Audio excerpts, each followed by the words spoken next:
The City Beautiful has many attractions, from the attractions on International Drive such as Point Orlando and the Eye, to SeaWorld and other theme parks in the area. However, two of the most iconic landmarks are Walt Disney World and Universal Orlando Resort. They've both got resorts, they've both got parks, they've both got water parks, and they've both got shopping complexes. Because hey ho, who has enough money to spend $70 on a Mears taxi? No one anymore because they've got so expensive. So really they need their own shopping complexes. But which one is right for you? In this episode, I'm going to tell you about each one and see which one is right for you.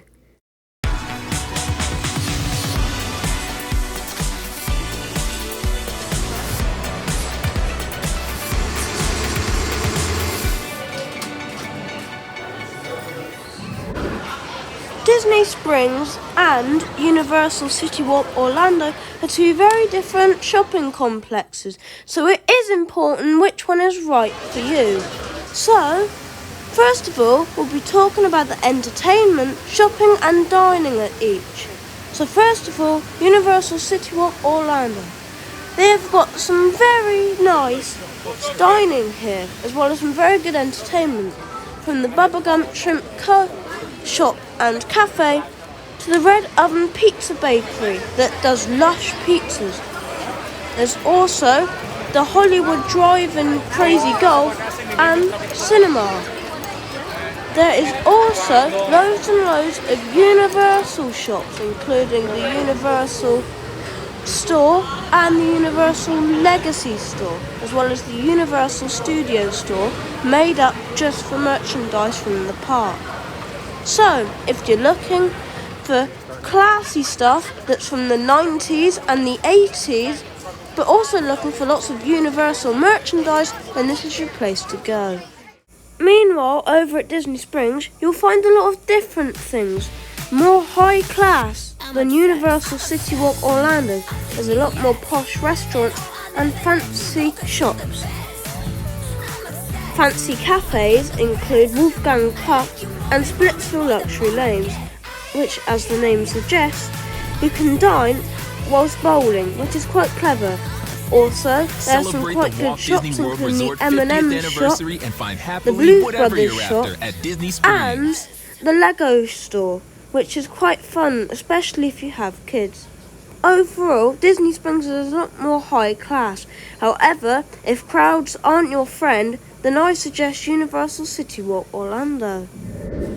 Okay, so now onto parking. Now you may want to park at Disney Springs and Universal, as your resort that you are staying at may not be a Disney one, which may mean transportation may be a bit different and may not provide you with Disney Springs or Universal CityWalk.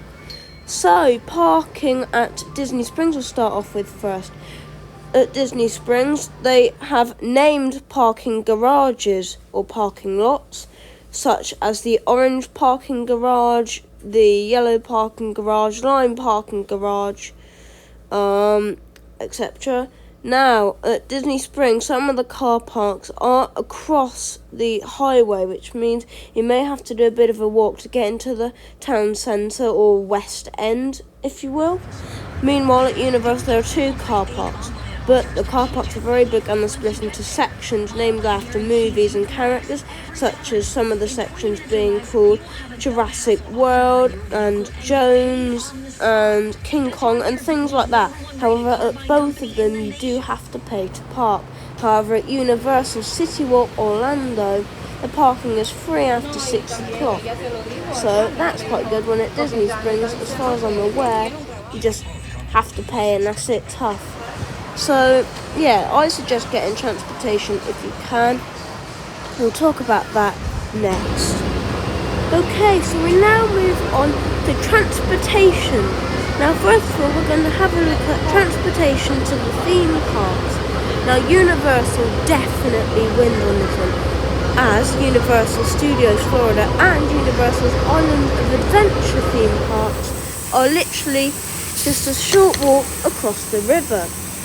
Also, just a short bus ride away is Universal's Volcano Bay Water Theme Park, which provides some great rides. However, Disney Springs isn't too bad either, with bus transportation provided to many theme parks, including Typhoon Lagoon. However, Universal definitely gets the dub on this one. However, they are both kind of the same when it comes to resort transportation. At Disney Springs, you can get the boat to the Disney Springs and Magic Kingdom resorts, or you can get the bus to everywhere else. However, at Universal, you can get some buses to some resorts, and you can get the boat to resorts along the river, such as Blue Sapphire Falls, Portofino Bay, and resorts like that. However, Cabana Bay, you do have to get a Universal Resort bus. So that is how transportation wraps up. However, at Disney Springs and Universal CityWalk Orlando, you can get the Link shuttle bus, which will bring you right into the heart of Orlando to International Drive and Link Central. Also at Disney Springs, the Florida bus service also runs into the centre of Orlando.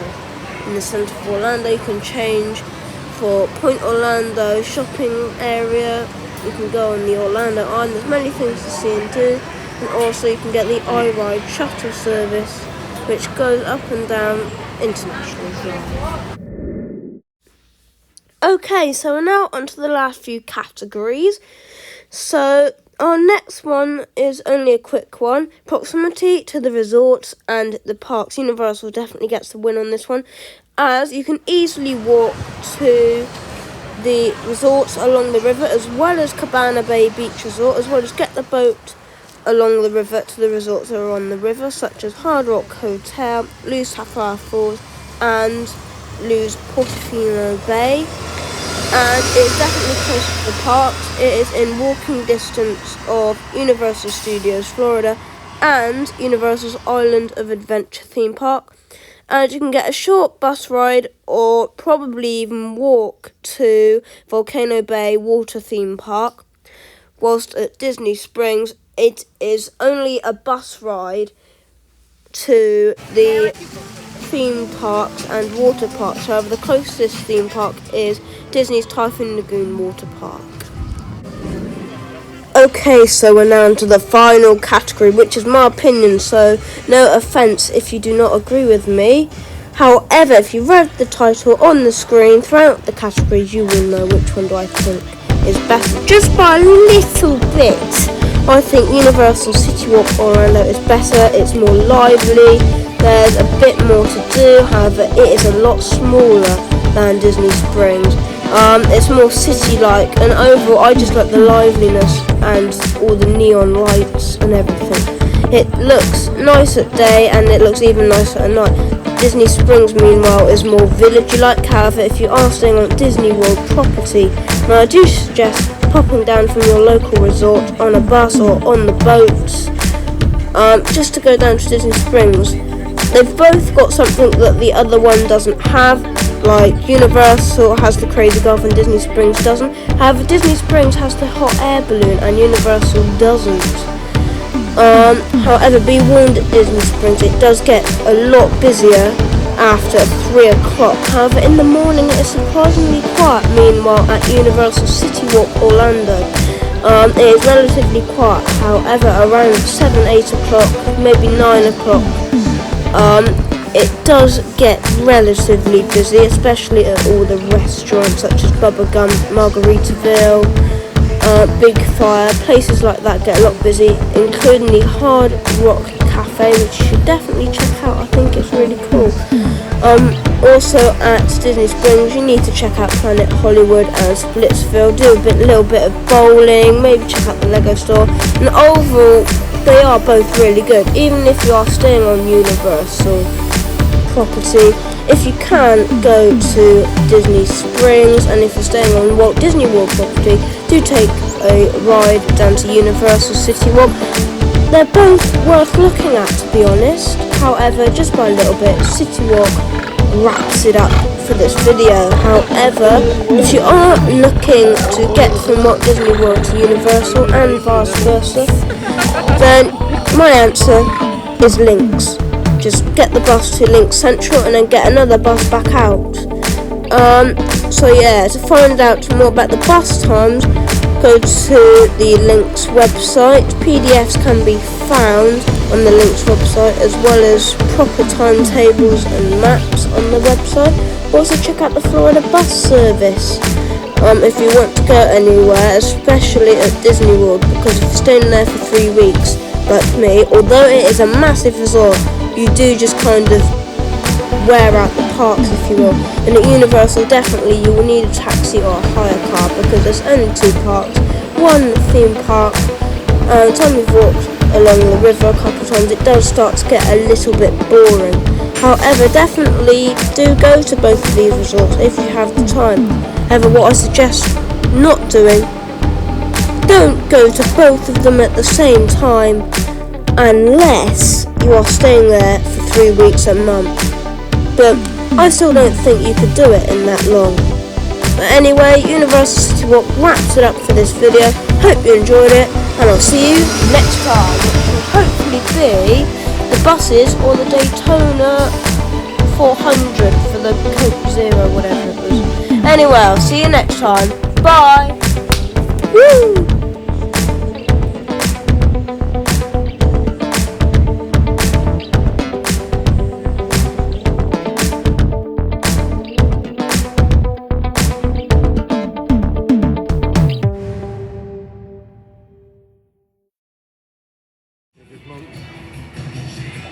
Mum got it in 2. Dad got it in 3.